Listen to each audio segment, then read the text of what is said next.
Are you part of a nonprofit organization, a youth group looking to raise cash for your cause? Stay tuned at the end of this video to learn how you can bring the action and excitement of the Millennium Wrestling Federation to your town live, featuring the superstars and legends of yesterday, today, and tomorrow.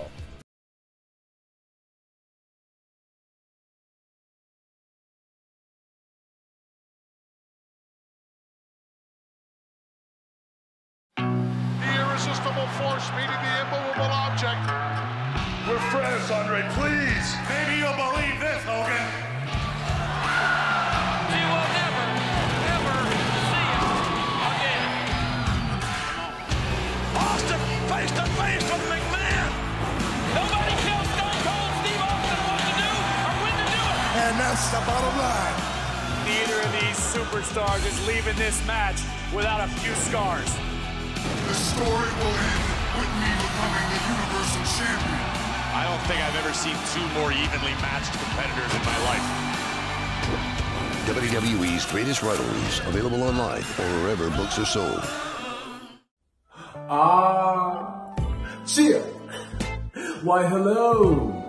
I would ask what was on your mind, but I already know. You want to know what has got my beard looking oh so majestic. And I'll tell you, it's sexy as hell beard care.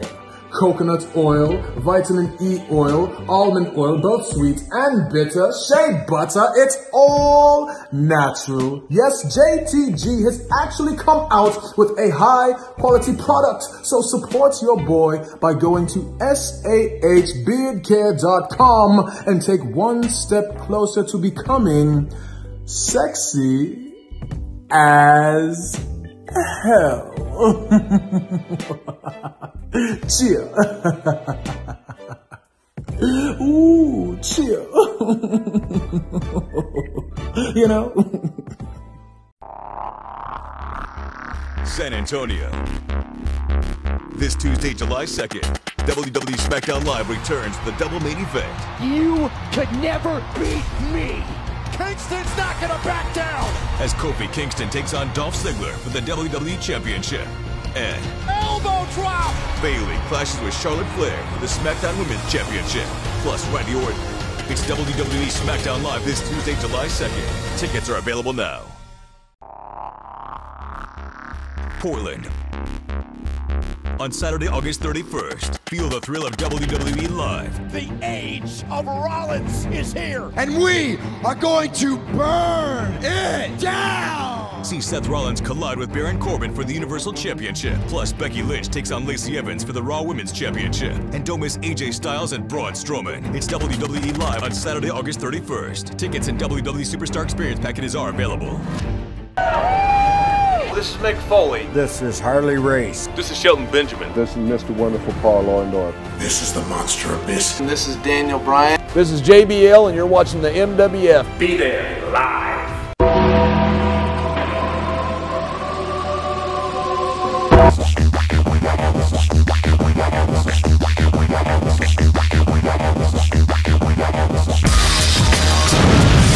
Wrestling fans around the corner, around the world, I'm Dan Marotti, joined by, for the first time individually in this fine studio, by one of the finest gentlemen you will ever meet in professional wrestling or outside of it.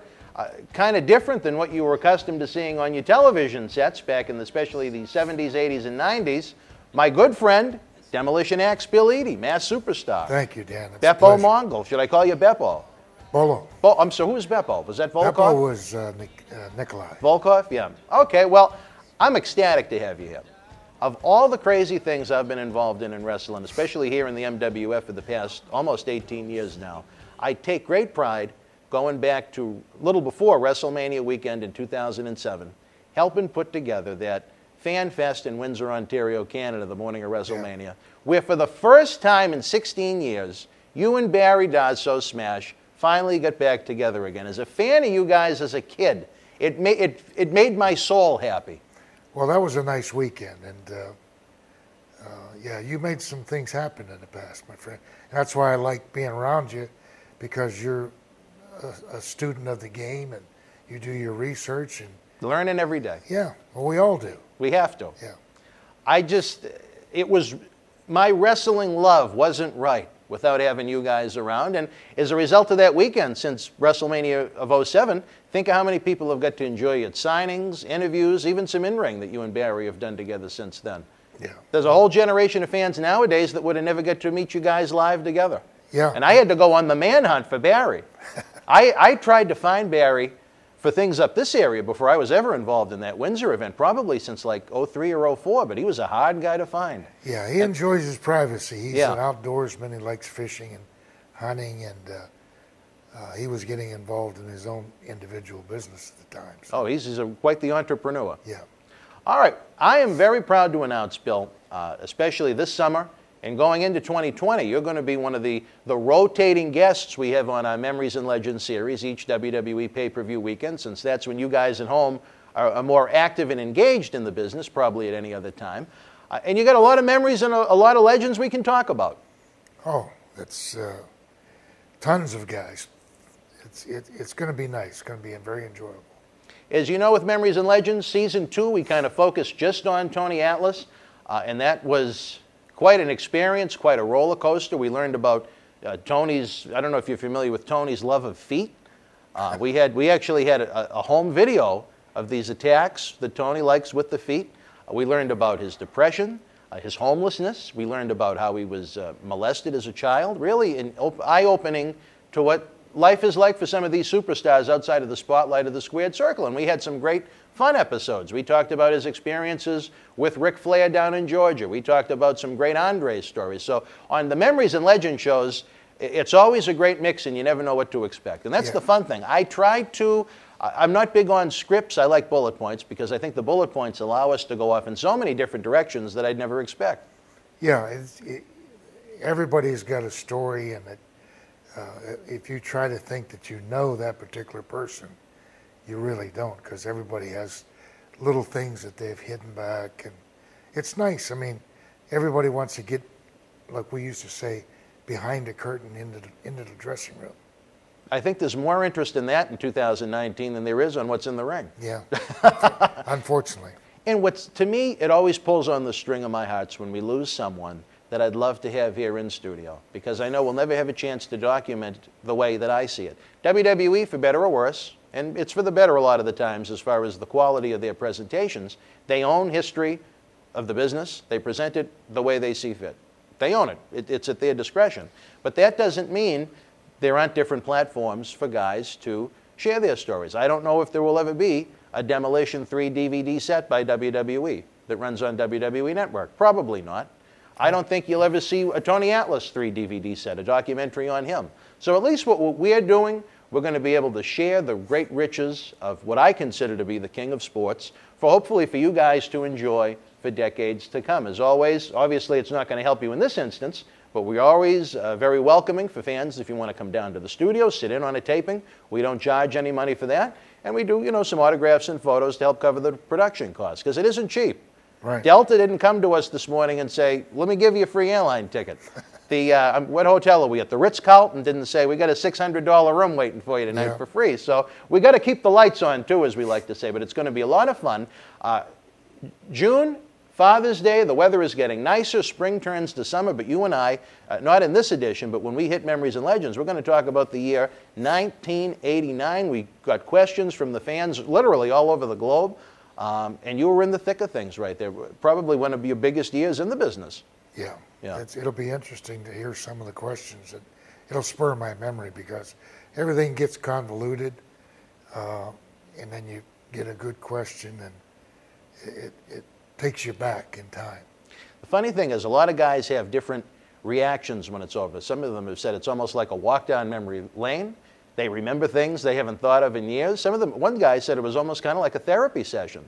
I'm interested to see what your reaction is going to be afterwards. But like I said, we want to have Bill with us on the long term. Barry Darso is going to be joining us for individual episodes too. If you noticed that on our Twitter, with 51,000 plus of your fellow wrestling fans, as well as over on BostonWrestling.com. But to kind of whet your appetite for what's to come with these big full-length episodes with Bill coming up, we wanted to talk a little current events, because the fans love to know what legends such as yourself, what their take on the industry is in the present. And you definitely keep up with what's going on in the industry right now. One of the hottest topics is the new All Elite Wrestling Group, funded by the Khan family out of Jacksonville, Florida. They own the Jacksonville Jaguars. And you have kind of an interesting crew of executive vice presidents with Cody Rhodes, Kenny Omega, and the Young Bucks. What is your take right now on All Elite Wrestling, and what do you think it's going to take for them to really shoot for the stars? Well, I'm happy that they're getting the opportunity. Mm-hmm. They've got an enormous amount of funding. Right. Fortunately, because you know how this business is.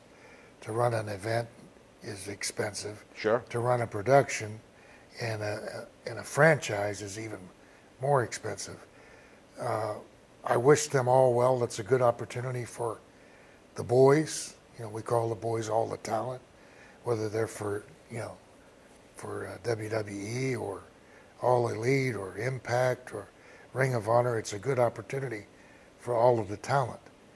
My concern, and I'm not associated with any of them, any groups, I just hope that they handpick, and you and I talked about it this morning, individuals like you who have a passion for the business. I'm available.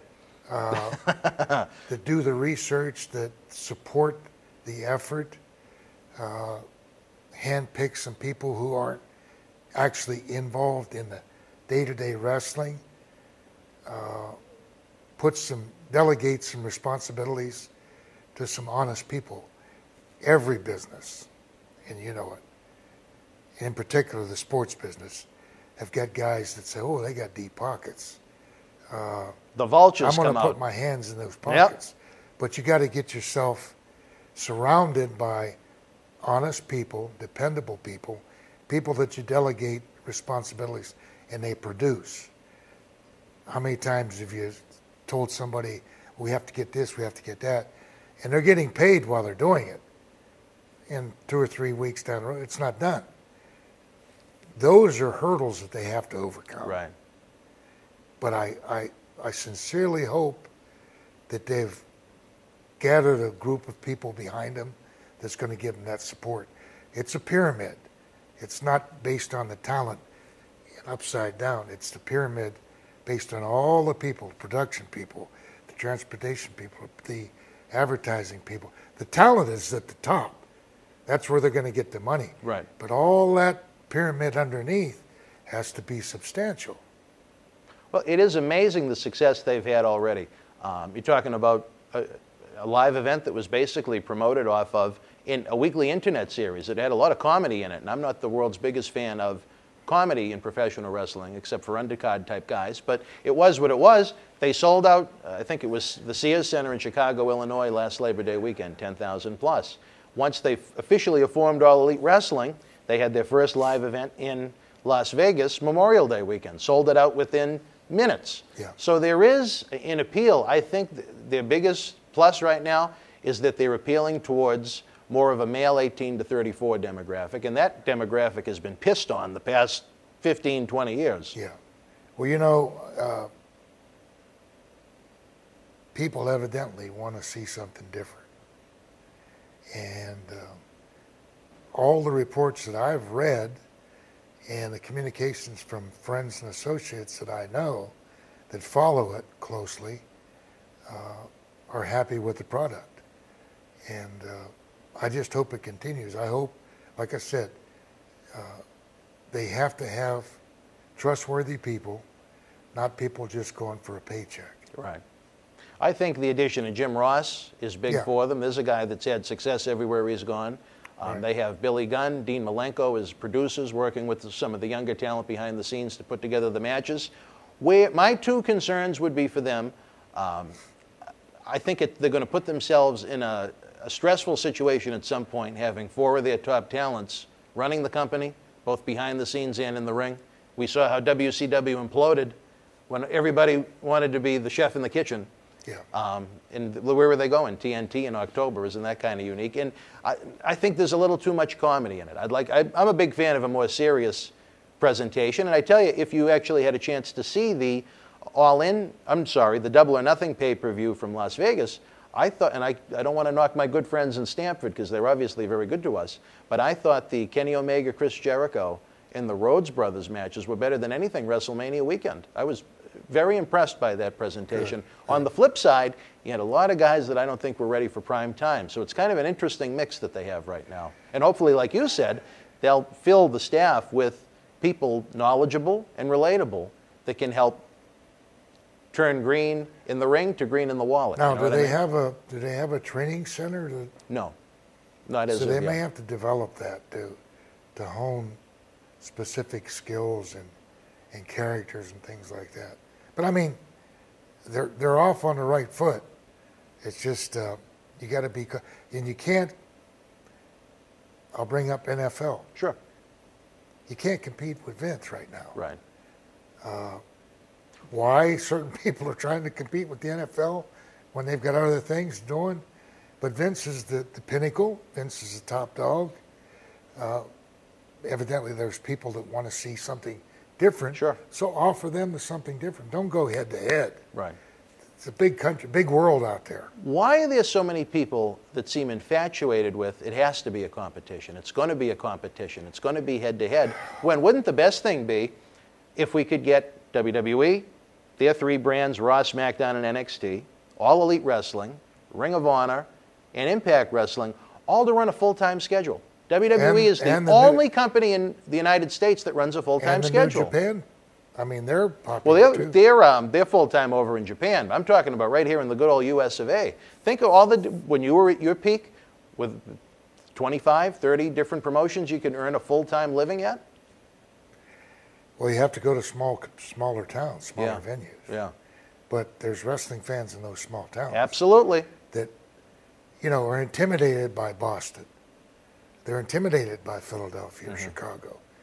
But you come to my little village that only has 15, 20,000 people, and you can draw a couple thousand people there. And funny enough, in the city where we tape, Melrose, Massachusetts, 25 years ago in March, you were one of 4 headliners at an event that drew 1,200 people. Packed the gymnasium for Tony Rumble's Century Wrestling Alliance. Right. You, Tony Atlas, Snuka, Honky Tonk Man, and Hillbilly Jim. So there were 5 WWE known attractions. Packed the place. Yeah. So they're out. The fans are there. Mm-hmm. Sometimes they don't want to come.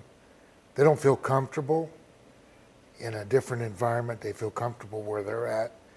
So why not go to their place? But unfortunately, with the economy and the tickets and the budget that the company or companies may have, they can't afford to go to an arena that sits 2,000. It has to be 20,000. Right. But you can pare it down. You can have A, B, C, D, and maybe E groups that go out. And they're in Revere. They're in, what was it say we were talking about? Worcester. Worcester and... everybody says it wrong that's not from Massachusetts. Worcester. WWE's voiceover people sometimes would call it Worcester or Worcester. Well, see, I'm from Pennsylvania. It's Worcester. Worcester is in Ohio. Oh, there's one of those in Ohio, really? Yeah, I think it's probably a different spelling. It might be, yeah. Yeah. But I mean, what we're getting at is, you got to go sometimes and knock on the door of the community. Sure. Because they'll buy, they just don't know that you were around. What I think is funny, and we spoke about this in the car on the way in, as far as the number of cities that don't get the love that they used to. Back in the quote-unquote good old days, the territory days, there were a lot of major markets that had wrestling every week. And in your very chair, we had Mr. USA Tony Atlas in one of his many episodes with us, and he pontificated that. He thought the reason why attendance is down across the board is because these cities don't get enough live events. He thinks it doesn't hold their interest enough. What's your take on that? Well, when we're talking about that, I agree. I mean, just from my own experience being in the Charlotte territory, Mid-Atlantic, and then in Georgia, we were in the same towns at least monthly, and a lot of them weekly or bi-weekly. And you develop the following, and the people got to know you. But I understand the economics of it. the potential to draw of Chicago or New York or Philly or Pittsburgh or LA, you've got masses of people. But like we were talking earlier, there's wrestling fans in every community. There's wrestling fans in Hiawassee, Georgia. People up here don't know what, it's a small mountain community. But Marietta, Georgia, when we were there, we ran Marietta every Sunday. So it brought in 2,600 people every week. No, I don't watch it on TV every week. They didn't live at the arena every week. Yeah, they didn't disappear. But those companies now come to Atlanta once a year, maybe. And then people say, well, geez, I got to go all the way downtown to Atlanta, fight the traffic, find a parking space. 40, 50 bucks to park. Yeah, and then come back home, fight the traffic. Well, why don't they have it at the Coliseum right here, the Civic Center? It's 10 minutes away. And on top of that, if you want to go to one of the quote-unquote bigger events, when are they? The pay-per-views are Sunday nights, and the Raw and SmackDown are Monday and Tuesday. Tuesday you have to contend with people that work as well as kids that have to go to school. Well, there's got to be there again, my advice to the new groups would be take advantage of the things that the big dog's not doing. Look at their product, it's a good product, and look where they're going. And do the opposite. And don't go there. Don't go head to head. Go to the smaller communities. They've got a tremendous roster, which Vince does too, but everybody gets on the plane or the bus or the lemos or the whatever, and they go to this town and that town. We used to go 5 different ways. Right. And meet up on TV once a month. Yeah, yeah. Sometimes you never saw the guy for a whole month that you're sitting across from because you weren't in the same town. At its peak, there were what, A, B, C, and D towns in WWF. Yeah. And the guys liked it because you got a good position. And everybody was working. Everybody was making money. We're in a point now in 2019 where I think there are so many more wrestling fans that exist than those that actually support professional wrestling on TV, on pay-per-view, through merchandise and whatnot. With WWE, you can tell easily by they have the shareholders meetings once a quarter. Everything that identifies popularity is in the shitter. Even WWE Network, which had continued to increase, even saw a decline year to year if you compare the numbers. Live attendance is down big time. Merchandising is down big time. They tout social media and whatnot, but that's really not generating any revenue. What, in your mind, would it take to go back and revisit all these great fans that loved wrestling, supported wrestling, but were giving products they didn't enjoy? What would the outreach need to be to find these folks and say, come on back, look at what we have. This is something new, this is something fresh. We want you to enjoy wrestling, maybe not exactly the way you used to, but at least have a product you will enjoy that maybe isn't heavy on skits, heavy on scripted promos, heavy on comedy, just a great professional wrestling platform. I think the biggest problem that any promotion has right now is getting their hooks into the people that left. Millions of people that left. Well, you know, less is more. If you just mentioned they've got, how many programs do they have on television? WWE? Yeah. They have Raw and SmackDown are their big two, but then they have a variety of and how many network hours exclusive. A week do they do that? You have, isn't one of them 3 hours a week? Raw is 3, SmackDown is 2. The week you have a pay-per-view, tack on another 4 or 5, depending upon which pay-per-view. And how many days do you have in a week? We were talking about some of the stresses you had just in trying to put together time to write a book. Yeah, it's a big life commitment. Sometimes, yeah, sometimes you cut back. The NFL had the same problem. They had Sunday, all day Sunday. All day. Then they had Monday. Then they had Thursday. And then when college is done, they have Saturday They have and the Sunday. Saturday games, yeah. So if you're a fan, you don't really have to go anyplace other than watch the TV. Right. Well, does that generate income in your buildings? No. But it could generate merchandising. It could generate WWE Network subscriptions. And has it? Every indication is right now, at least where we stand in 2019, everything is going in the negative, and it's very worrisome. Exactly, but we just talked about, has it generated? No. Their big push on social media it's a sexy thing to look at. Look, 1 billion subscribers, not subscribers, 1 billion followers we have across social media. Very impressive. But at the end of the day, is it getting people to spend money on the product? Well, here's one of the things that a lot of the guys have talked about, and we've talked about it in the past. Sometimes you give away too much. You have to sit back and say, wow, maybe we have to have less of the fantastic, best ever pay-per-views. This pay-per-view, ladies and gentlemen, is going to surpass the other 500 that we did. That's not true. And like you and I were talking, and you had brought up, and I was astonished that they have actually advertised people for an event and they don't show up. That was the biggest no-no. That's the biggest no-no in any production. Right.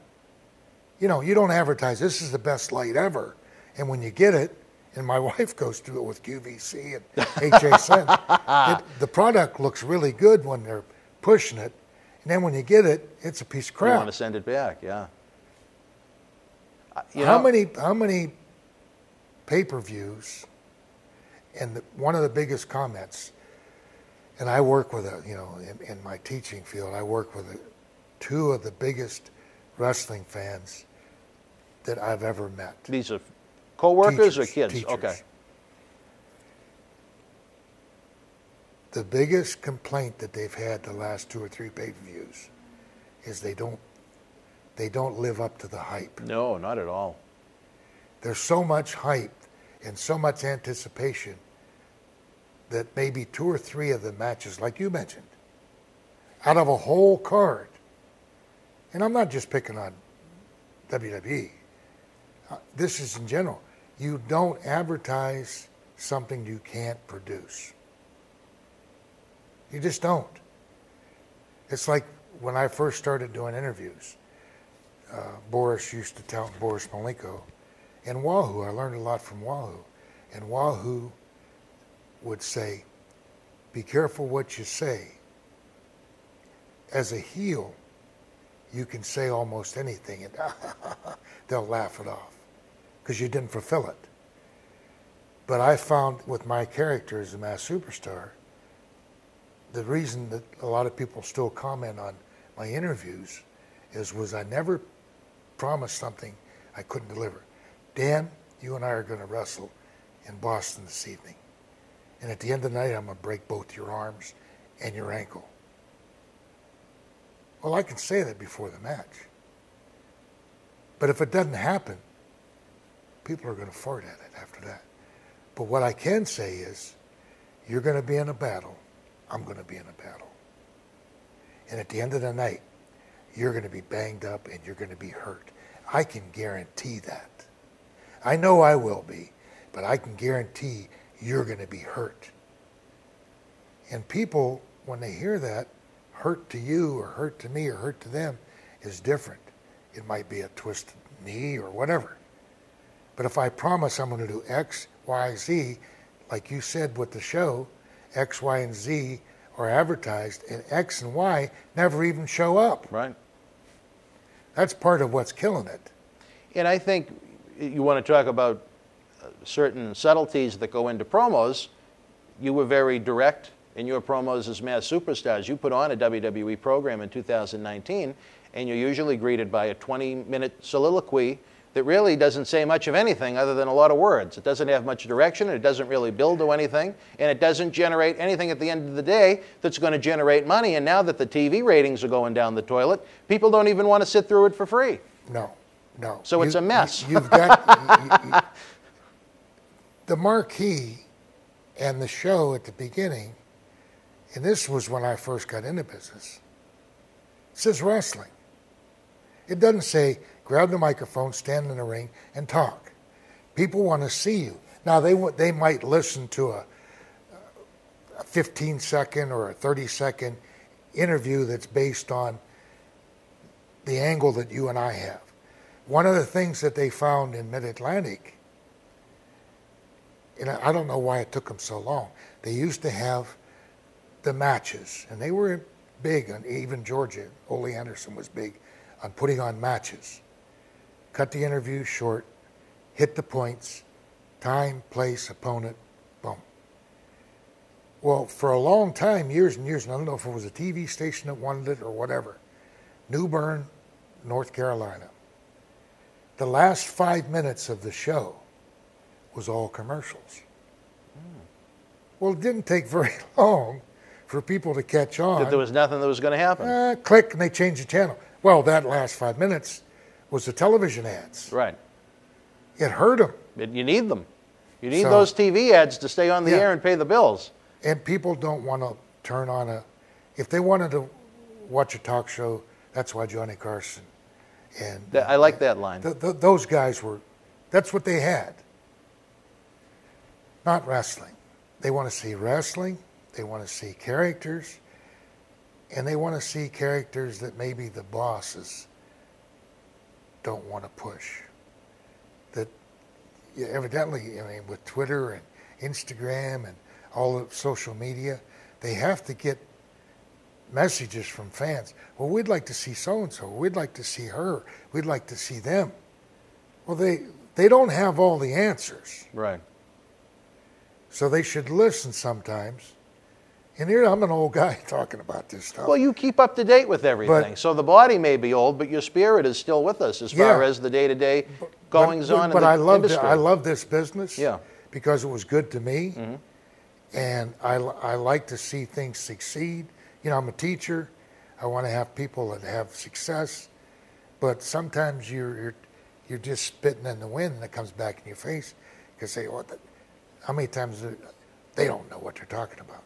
Yeah, they do. You know who knows what they're talking about? The fans know what they're talking about. They know what they want and they know what they don't want. You don't listen to the fans boo a guy for 2.5 years and all of a sudden they love him, right? I think fans more and more now, not only are they voting with their wallets, but they're voting with the remote control. Well, you know, one of the biggest statements that I hear I teach kids, juvenile offenders, and there's a lot of officers around, and when I first started teaching there, they were ecstatic because I was a, old professional wrestler. And we'd talk. Legend. Let's get it right. Well, Legend. I don't know about that.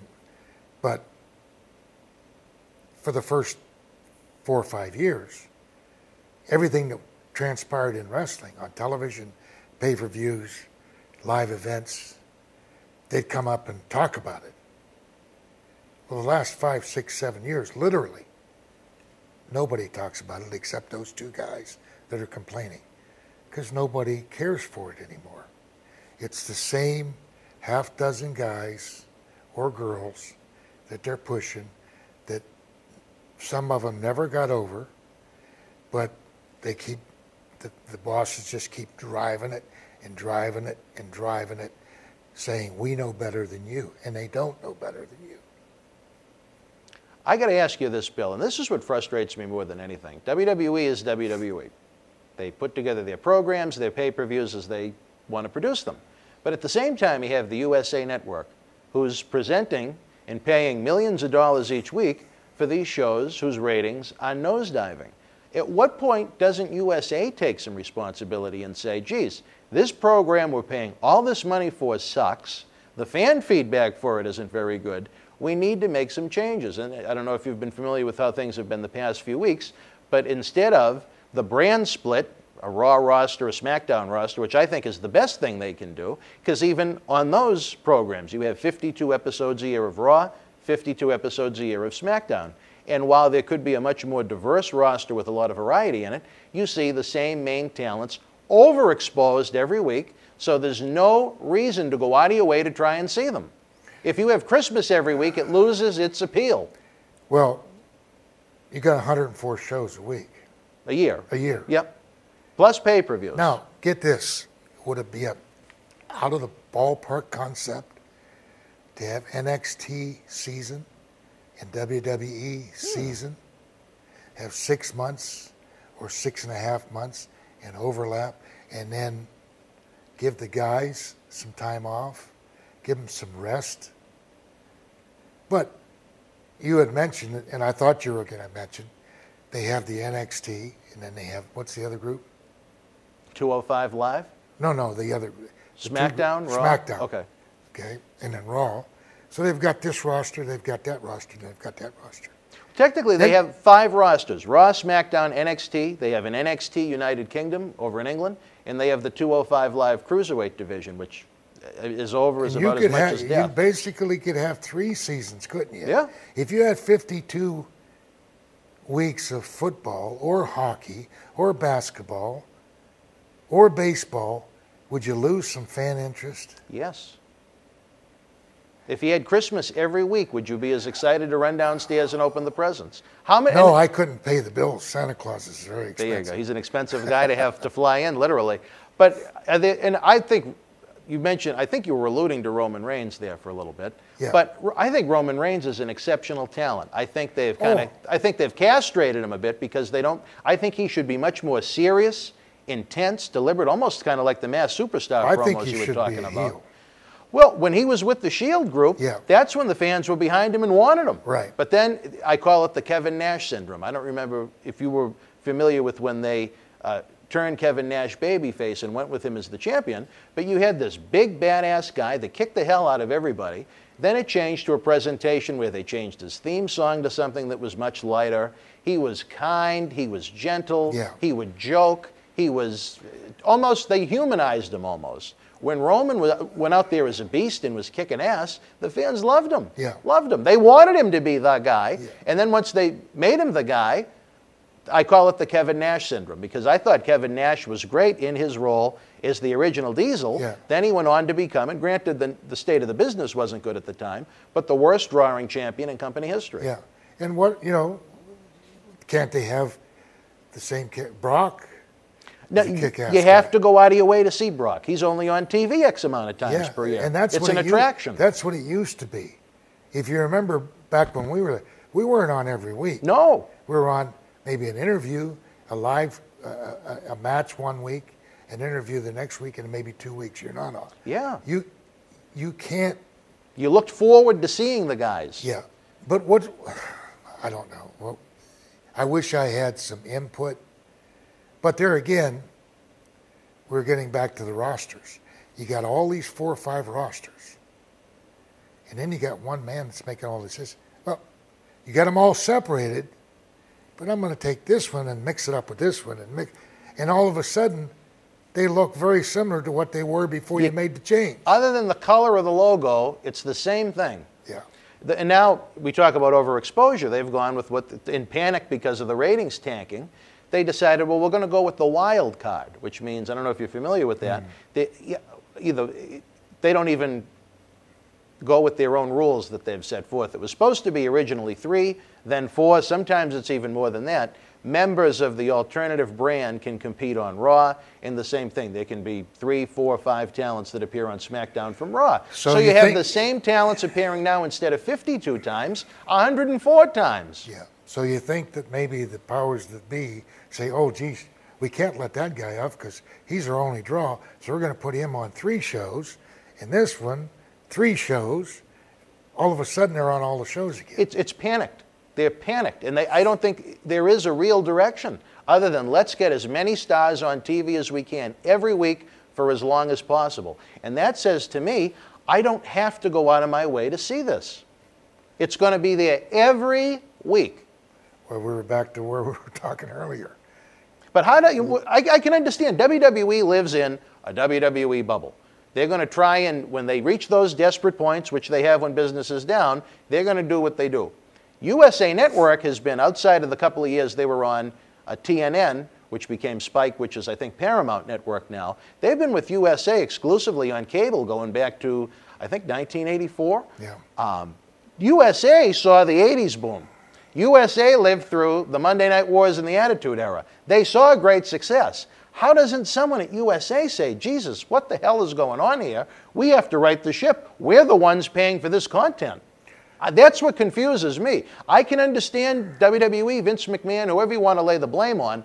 They live in a big, giant wrestling universe. USA isn't in that wrestling universe. They have Chris Lee Knows Bests. They have these garbage reality shows. They have all these network dramas, Mr. Robot, they want to promote. Well, you think that somebody, like you say, somebody that has responsibility and somebody that has some oomph and some guts.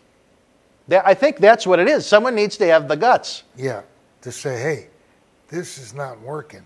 And here's the proof. I mean, it's been from this month a steady decline. Any other business would do that. We have to change here, because if not, we're going to be off the air. Our ad revenues are going down. It's been almost a steady decline since 2001. Yeah. If you look at the ratings, year by year by year, down. The attendance has had some peaks and valleys. John Cena added a lot to the live event appeal when he was on, but he's not around much at all now at this point. He's doing movies and TV shows, and if you see him a few times a year, it's going to be a really nice attraction, I think, going forward.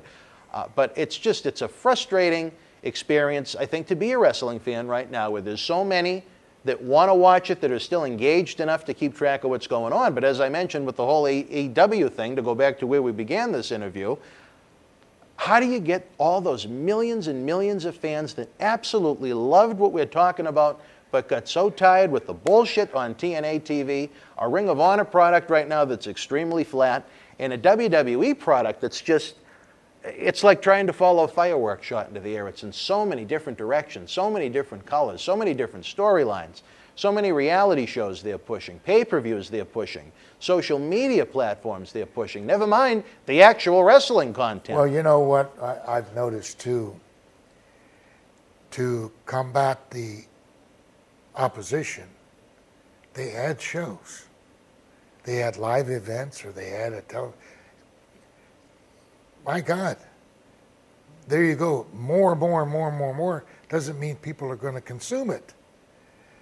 As far as the new groups, and I'm not blowing smoke up your butt, you need people like you. Oh, thank you. And the check's in the mail. There's other guys that are really involved, and they're enthusiastic, and they're true fans of this business. They should sit down, bring you on board, and say, hey, this is your task. How are we going to present differently and draw new fans and some of the fans that left? There's guys in this business, in my era, that would jump at the chance to help out and not get involved in 52 weeks a year jobs, just to help out.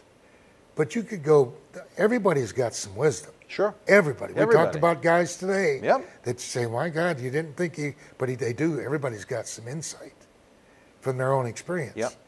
And set up a convention. Say, bring these guys in. We need your help. We're going to reimburse you. We'll compensate you for this and maybe give you a nominal contract. You're on board. But through your experience, Ralph or Joe or Susie or Dan, what do you think we need? But that doesn't happen. Most often, one guy makes a decision. If they're lucky, they'll have 5 guys, and you've talked to hundreds of guys that contribute ideas. Right. And when it gets down to crunch time, 5 minutes, we're not going to do any of that. And it gets very frustrating. So you get to the point where, what the hell am I doing all this for? Because the hour before the show, we've worked all 70 hours this week. Right. And then when one it's guy crunch time comes to in go live, kicks it down the road.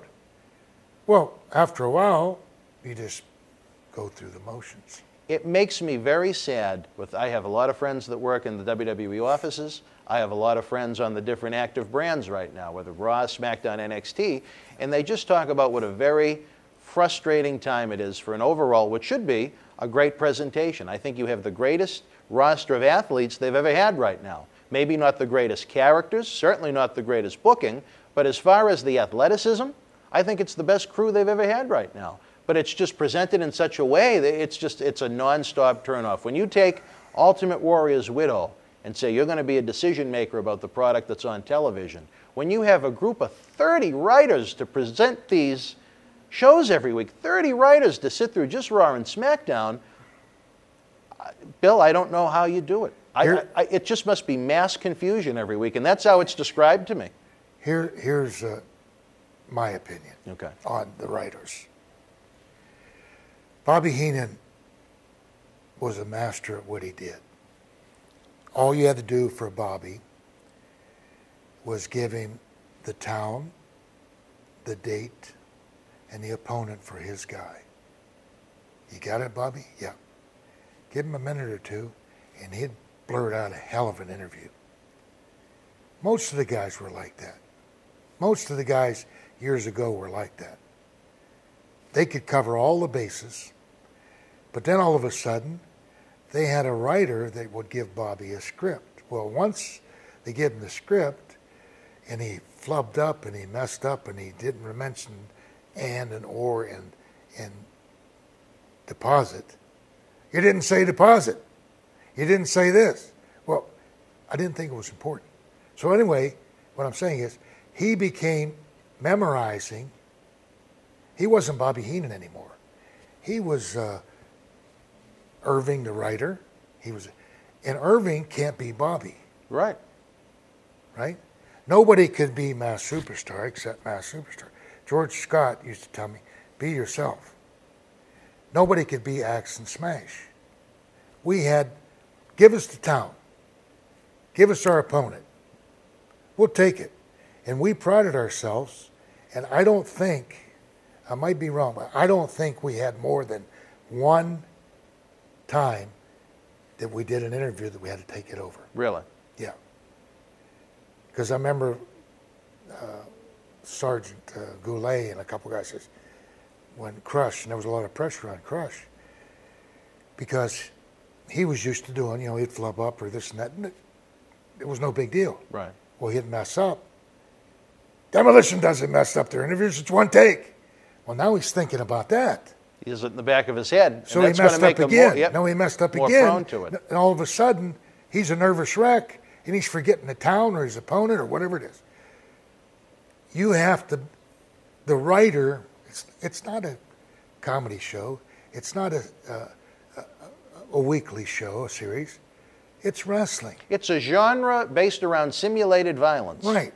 You can't tell the guy that's playing third base, like Chipper Jones, here's what you're going to say during the interview. Right. Well, that didn't even happen in the game. Let the guys be the guys, because it comes through truthfully. Now what you see is, I am going to tear your head off. I'm going to take you in Boston, and I'm going to do this, and I'm going to do that, and I really mean it. Because they're memorizing the whole script. Yeah, and they don't want to miss a line because they can get fined. When they forget one thing, the agent gets all over their ass. And they start to forget other things. And it turns into a mess, as they've seen from time to time. If you want to, my biggest pet peeve, Bill, or one of them, there's many of them right now in 2019, why the term on a wrestling show do they have to push the terminology sports entertainment? Now, you've been around much longer than me.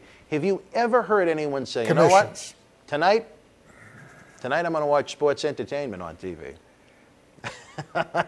I mean, my ex's kids, he loves it. I have never heard him say, oh, I want to watch sports entertainment tonight. It's wrestling. Do you understand this? Now, can you imagine going... Do you understand what We're going to talk about the point you're trying to make about the athletic commissions. I understand that. We're going to get there.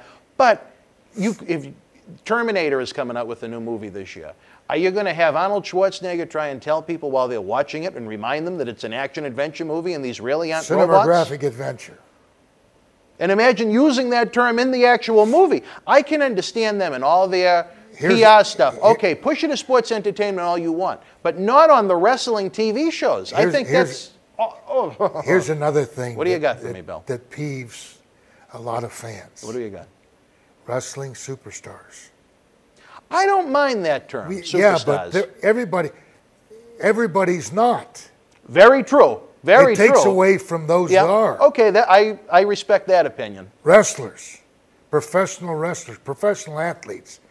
Everybody is not a superstar. Everybody on the football team is not an NFL Great point. all-star. Yeah, they're not all stars. Yep, there's very few. Those are little nuances that eat away at credibility. Sports. You've got some superstars. Oh, you do. You know, you've got the Undertaker, and you've got Kurt Angle. You've got a dozen guys that you could classify as superstars. Then you have wrestlers. Then you have enhancement talent.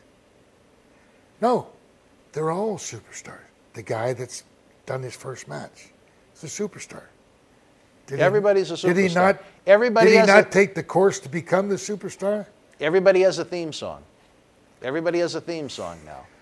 There are no enhancement talents anymore. Even what you'd look at as the proverbial enhancement talent, even they have theme songs and entrance packages and whatnot. And I think another thing that's lacking, there isn't enough enhancement talents and there aren't enough mid-card talents. They want everybody to be a superstar on top and everybody else sits in the locker room and catering collecting a paycheck. Yeah, but they can do away with that. Oh, if absolutely. They just don't name everybody. Right. You know? I mean, I hate to name So names. you mean the first match is a superstar and the last match is a superstar. And in the middle, they're superstars. They're all superstars. You used to have a show with Raw where you'd build to a main event at the end of the show. Now they try and put featured segments in every hour to try and boost the individual hours because the third hour has been tanking something magnificently the past couple of years and they're trying to find a way out of it. But just the lack of rhyme and reason. I do want to end with this, Bill, because I think this has been a great discussion that went much longer than I thought it would. That's why I think you and I are going to get the chemistry going, brother. I don't want Tony to get jealous up in Auburn. You know what I mean? He'll come down here. I enjoy working with you. I enjoy being around you. I like your enthusiasm. And as we were talking, you love this business. You do research. You don't come and say, oh, this is the next question. Well, I love the good old days that were the good old days to me, which was I started watching it when I was in the first grade in 1986. To me, I can tell you this, Bill, and this is the fact I throw out to people that to me shows why there are so many things wrong with the current product. I can rattle off to you the top 3, 4, 5 matches from every monthly Boston Garden House show, from the first time I went in August of '86 to when they closed the building in May of '95, and I couldn't tell you a couple of matches from the TV shows this week. Why can I remember, forget about pay-per-views, why can I remember the individual Boston Garden House show lineups, but I couldn't tell you what was on my television set this week? Why is that so insignificant? I wish I had the answer. You know, we're throwing out some ideas. Maybe it should be you and I. Well, you've got the wisdom. I've got a little bit, maybe a couple of more years left. But you know, you know what is?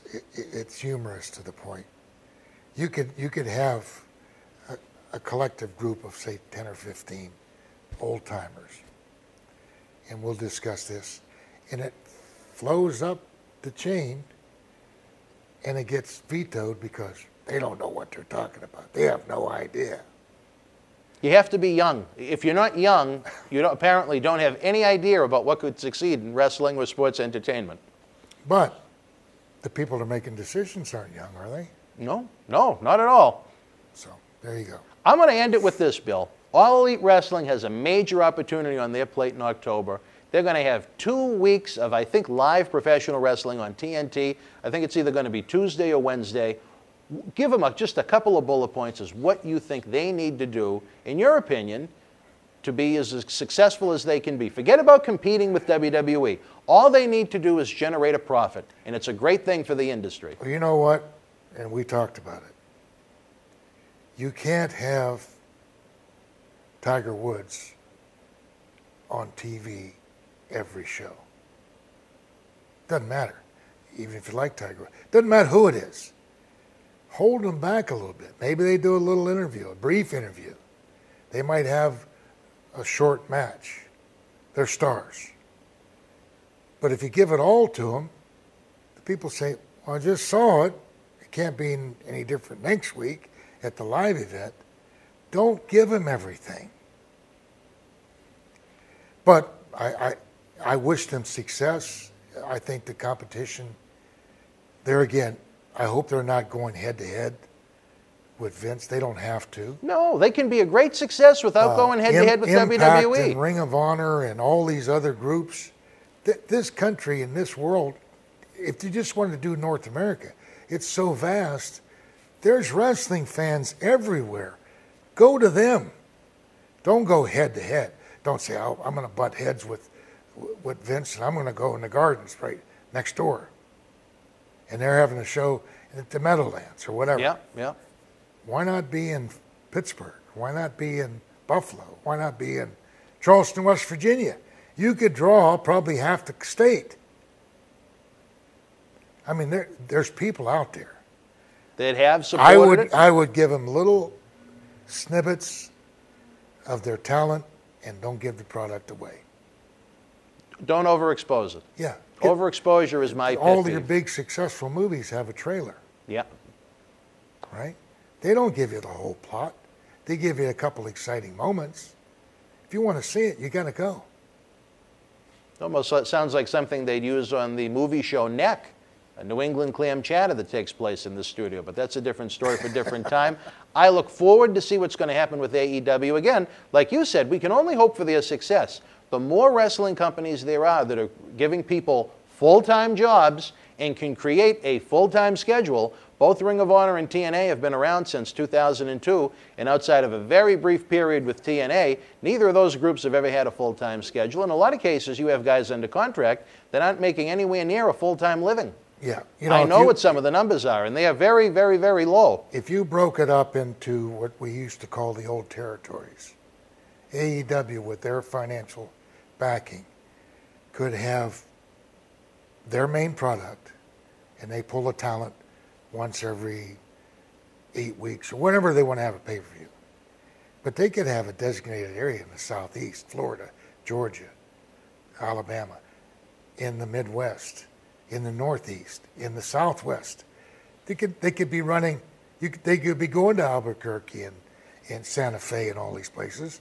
And then when they do the taping, wherever it's at, they got airplanes. You get on the airplane, you make TV, and you go back. And if somebody's really hot, like Rhodes or Omega, he goes like the old programs used to be.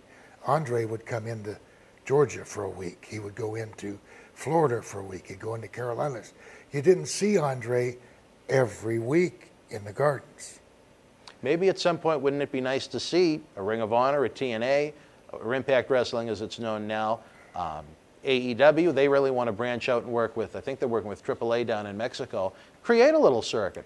I mean, WWE is, you can't have your focus be WWE. No. WWE is just so far out of competition for anybody right now. And it's awesome that they have a billionaire backer that's willing to spend big money. It's awesome that TNT is willing to invest a couple of hours of prime time television each week to develop new superstars and a whole new generation for fans to look at. But if you're thinking WWE, I just think you're going to shoot yourself in the foot, because it's going to take when WCW went head-to-head with Raw back in 1995, even though it wasn't WCW, TBS, whether it be Georgia Championship Wrestling, the NWA, it had a 20-plus year history on the cable channel. Yeah. And they had a very active show on Saturday night that had a few million viewers to pull from.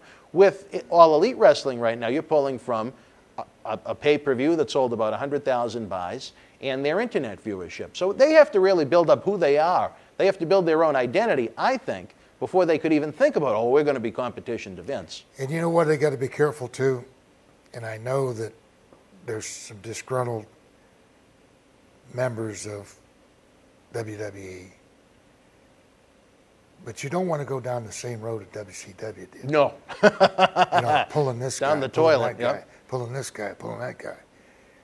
You might have a few more guys you want to select, whether it's out of friendship or whether it's out. But my opinion, if all these guys, not knowing the guys that are there now, but pretty soon, 4 months down the road, 3 months, and they keep getting talent, if they were doing that well, they would have still been there. Right. So they were cast off from the other office. So you got to be careful. I think their best bet would be to have as few WWE castaways as possible. I think that was TNA's big mistake, was that every time someone was released from WWE, they'd go out of their way to get them, bring them in, showcase them over their own guys like the AJs and the Joes that they were trying to build up. And it just became a circus in and of itself. But TNA, we did some work with them over the years, and some very nice people, but just the complete and utter confusion and chaos, Bill. I tell you, I don't know if you ever even went to a TNA event when they were active, but you know, I've been backstage at many a WWE live event. I don't even know if you know this, but you remember Ed Cohen from WWE. I did some work with him in 2000 and 2001. And the first time TNA was very courteous enough to invite me down to meet some of their people, because we wound up booking some of the TNA stars at the time on our live events. The backstage, it was like an independent show. You had Dixie Carter, the owner, I don't know if you're familiar with her. I never met her, I've heard of her. Yeah. Taking her, I mean, the day of a pay-per-view, putting her kids on amusement park rides. And Vince Russo's walking around, strutting around, having sandwiches. And I could not believe that this was supposed to be a major league product that anyone could think in any conceivable way, shape, or form could ever challenge what WWE is, just by, for better or worse, they have a structure and a professional organization. Well, there again, you don't have to compete with them. Right. As long as they're turning a profit, that's success to me. If I was ever to go into the wrestling business, I would never want to go head to head. There's too many. I mean, I drive in Georgia to work daily, and I go by 3 of the buildings that we used to run weekly. Really? Nobody's running them. No one uses them anymore? So if you got the talent that these new companies have with the backing, not only Georgia, every state has got that. Mm-hmm. So you could bring guys in. When we first went from Georgia up and spread all over the country, we'd go up to Ohio for a week. They'd line up a dozen towns. You'd send 2 crews out. Yeah. And then you'd get on a plane, you come back on Friday night, and you do the taping. And the next week would be Georgia, taping. The next week would be Ohio, Michigan. You could compete. You don't have to go to New York City and go to the Gardens. In everything we're talking about, it's not fantasy land booking. These are things that have happened. It actually happened, and they were supported financially and with great fan support. It's not pie in the sky thoughts. How many times do you think that WWE goes to Flint, Michigan? If the arena's big, I'm not sure about the arena in Flint. Probably never. If so, that's or Kalamazoo. Probably never. I told you. But you know what? You'd go to those towns and there'd be 5,000 to 6,000 people. But if you've got an overhead of $100,000 and you're bringing in 50, that's a problem. We don't want to go there. That's a problem. Well, I tell you, this episode has really gone off on. Well, I talked about not having a script and bullet points. We've been going all over the place. But I mentioned this before. In this very studio, Tony Atlas had said that he thinks a part of the reason why fan interest is down across the board is because WWE isn't hitting enough of these cities on a regular basis. And I never really thought about that being the problem. Why? In my mindset, maybe it was it'd get them more excited to actually come out and support it once they came to town. But Tony's point of view was it didn't keep the fans engaged enough with the product where they weren't around that much. And what did you think of that? Well, I agree. Mm-hmm. Ringling Brothers. Mm-hmm. They never went to my hometown, Brownsville, Pennsylvania, outside 30 miles south of Pittsburgh. Mm-hmm. But the carnival came. People wanted to go to the circus, but they weren't going to go downtown to fight the traffic. But they sure as heck came to the carnival that was there. And you know what? Pretty soon you had 2 carnivals a year. The circus never came. But people still want to be entertained. The big show can't make it to our town, but the little one's giving us love. And the song goes, all you need is love, right? Right? Well, I'm going to end with this, Bill. Again, in this very studio in an episode with Tony Atlas, when All Elite Wrestling was starting to form, this is long before it even had a name. Do you know who Tony thought would have been a great booker for that company? No. You. Oh, my God. He suggested you. I better send him a check. Well, you know Tony is a wise man. You got to get hired first, not fired. Remind me of a story later about. We were talking about Tony today. Yeah. And his wife was ill, but he's very astute. I mean, he's got people. Confucius said, "A smart man can play dumb. A dumb man can't play smart." See, Tony's a lot smarter than a lot of people think. Ever since him and I have become close, he sure is. Yeah, he found a niche, and he got pushed by that, and he was smart enough to follow it. To go with it, yeah. Yeah. So, remind me of a story about Tony and me in the dressing room with a new young guy in the business. All right, good. I want to hear about that. All right, wrestling fans. This is just a small sample of the great stuff we're going to produce here on Season 3 of Memories and Legends. I'm so excited to have this man with us. Again, when I go back to being a kid, Demolition, some fans liked Hogan, some fans like Macho Man. I had the big poster on my wall. I had the T-shirts. I only had one action figure. LJN only made X. They never made a Smash for some reason. So I guess. Well, they came out with they changed companies there. Yeah, they went to Hasbro at that point. Yeah. But I had the big rubber Axe doll. So just as a human being, it's a thrill to have you sitting here, and someone not only that I've got to work with, but someone that I consider to be a friend. I have so much respect for everything you've done in this business, and I think you're going to add so much to the content we have here, not only with the Memories and Legends series, but we have so much going on in-ring with our Millennium Wrestling Federation live event. So there's just a great synergy we can create, hopefully. Good. All right, so wrestling fans, we're going to continue to field more of your questions as time goes on, and again, look for great full-length Memories and Legends episode with this fine gentleman. Stomping Ground weekend, we're going to take a look at 1989. Royal Rumble weekend, we're going to take a look at 1990. And hopefully, the way the calendar works out in this world, we're going to have you back long before Royal Rumble for individual episodes. Good. All right, so for Bill Eadie, I'm Dan Marotti. Until we speak again, folks, you and yours be well. I'm Dan Marotti. And I'm John Cena Sr. Let us tell you how the action and excitement of the Millennium Wrestling Federation can help raise cash for your nonprofit cause. Experience the action and excitement of the Millennium Wrestling Federation live in your city, throughout New England, the tri-state area, down through the Carolinas, out to our friends in the Midwest and beyond. If your nonprofit organization is looking for an interactive turnkey experience while putting enough fun into fundraising, you've met the perfect tag team partner to work with every step of the way. The MWF offers a variety of packages for groups of almost any size, from our live events at the Boston Garden, the Kowloon Entertainment Dining Complex, and the legendary Suffolk Downs, to high school gyms and function halls. We've presented live events everywhere and anywhere. Since 2001, the MWF's mission has been simple: keep the kids off the streets. Under the leadership of President David Reese, we bring the superstars of yesterday, today, and tomorrow to your town. Not for a wrestling show, but an event that features action-packed in-ring wrestling, autograph, pose photo opportunities, Q&A sessions, and so much more. It's the best of sports and entertainment. The week of your event, we can add on to the endeavor with anti-bullying campaigns, library meet and greet reads, youth sport concussion seminars, and more.